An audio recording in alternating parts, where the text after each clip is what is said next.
इंसानी तारीख गवाह है कि बड़े से बड़े बादशाहों के मकबरे लूट लिए गए, फ़राईने मिस्र की लाशें अजायब घरों में तमाशा बन गईं और सिकंदर आज़म की कब्र का निशान तक मिटा दिया गया। दुनिया के हर खजाने को ज़वाल आया, हर तख्त गिराया गया, लेकिन 1400 साल से रूए ज़मीन पर एक मकाम ऐसा है जिसकी हिफाजत के लिए ज़मीन और आसमान खुद ढाल बन जाते हैं। ये मदीना मुनव्वरा है और ये रोज़ाए रसूल है। लेकिन तारीख के सीने में 1164 ईस्वी की वो रात आज भी कांटे की तरह चुभती है, जब ज़मीन के नीचे एक ऐसी नापाक साजिश रची जा रही थी जिससे अर्श भी कांप उठा। एक सुरंग जो हीरे जवाहिरात के लिए नहीं थी, बल्कि वो सुरंग कायनात के सबसे मुकद्दस जिस्म तक पहुंचने के लिए खोदी जा रही थी। मदीना सो रहा था, लेकिन हजारों मील दूर शाम के शहर दिमश्क में एक बादशाह की नींद उड़ चुकी थी। ये सुल्तान नूरुद्दीन जंगी थे, आलम इस्लाम के वो हुक्मरान जिनकी हैबत से सलीबी भी कांपते थे। मगर इस रात सुल्तान पसीने में शराबोर उठ बैठे। उन्होंने ख्वाब देखा कि सरकारे दो जहां तशरीफ लाए हैं, मगर मंजर दहला देने वाला था। दो शख्सों की तरफ इशारा, चेहरे सुर्ख, आंखें नीली और पुकार, मुझे इनसे बचाओ। सुल्तान चीख कर उठ बैठे, जिस्म कांप रहा था, आंखों से आंसू जारी थे। यह ख्वाब का मतलब क्या था? नबी को किससे खतरा? वुजू किया, नफल अदा किए, मगर ख्वाब दोबारा आया। वही चेहरे, वही पुकार, 3 बार। अब दिमश्क में रुकना नामुमकिन था। रात के आखिरी पहर वजीर जमालुद्दीन मोसली को बुलाया गया, ख्वाब सुनाया गया। वजीर ने फौरन कहा, मदीना पर कोई आफत है, आपको फौरन रवाना होना होगा। यह कोई सरकारी दौरा नहीं था, यह एक खुफिया मिशन था।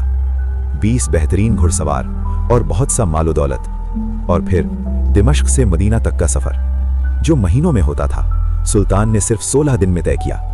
ना आराम, न नींद, आंखों में सिर्फ वो 2 चेहरे। जब सुल्तान मदीना पहुंचे, फिजा सोगवार थी। सीधा मस्जिद नबवी का रुख किया, रोजा पर हाजिरी दी।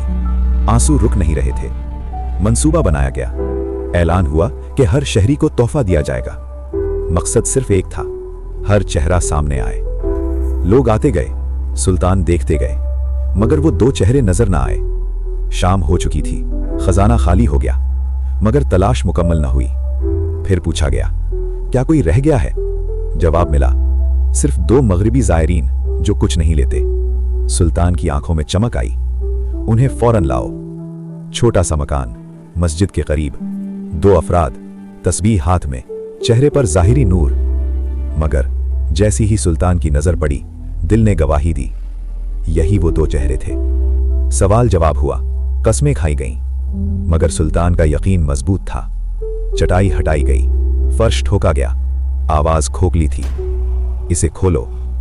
मिट्टी हटी, लकड़ी का तख्ता निकला, और नीचे एक गहरी सुरंग, सीधा रोजा की दीवारों की तरफ। सिर्फ चंद गज का फासला बाकी था। अगर एक दिन की भी ताखीर होती तो तारीख का सबसे बड़ा फितना जन्म ले लेता। दोनों ने इकरार कर लिया, वो मुस्लिम नहीं बल्कि यूरोप के क्रिश्चियन थे। मंसूबा था जिस मुबारक को निकालकर यूरोप ले जाना और मुसलमानों को जहनी शिकस्त देना। रात को सुरंग खोदते, मिट्टी शहर से बाहर फेंकते, दिन में जाहिरी इबादत करते ताकि शक न हो। सुल्तान रो पड़े, या अल्लाह तेरा शुक्र। सुबह उन दोनों को इबारतन सजा दी गई। फितना खत्म हो गया, मगर सुल्तान का दिल मुतमईन न था। इसलिए फैसला हुआ कि ऐसी दीवार बनेगी जिसे कोई न तोड़ सके। गहरी खंदक खोदी गई, पानी की सतह तक, और फिर टनों के हिसाब से पिघला हुआ सीसा डाला गया। जमीन के अंदर एक धाती हिसार खड़ा कर दिया गया। ये दीवार आज भी 900 साल बाद पहरेदार की तरह मौजूद है। तारीख गवाह है, कोशिशें और भी हुई, कभी अल हाकिम ने, कभी सलीबी सरदारों ने, मगर हर बार नतीजा एक ही निकला, अल्लाह ने हिफाजत का जिम्मा खुद लिया है। वल्लाहु यासिमुका मिनन्नास। आज जब हम सब्ज गुंबद देखते हैं तो याद रखें, ये अमन कुर्बानियों का नतीजा है। सुल्तान नूरुद्दीन जंगी सिर्फ बादशाह नहीं थे, वो एक सच्चे आशिक़ रसूल थे।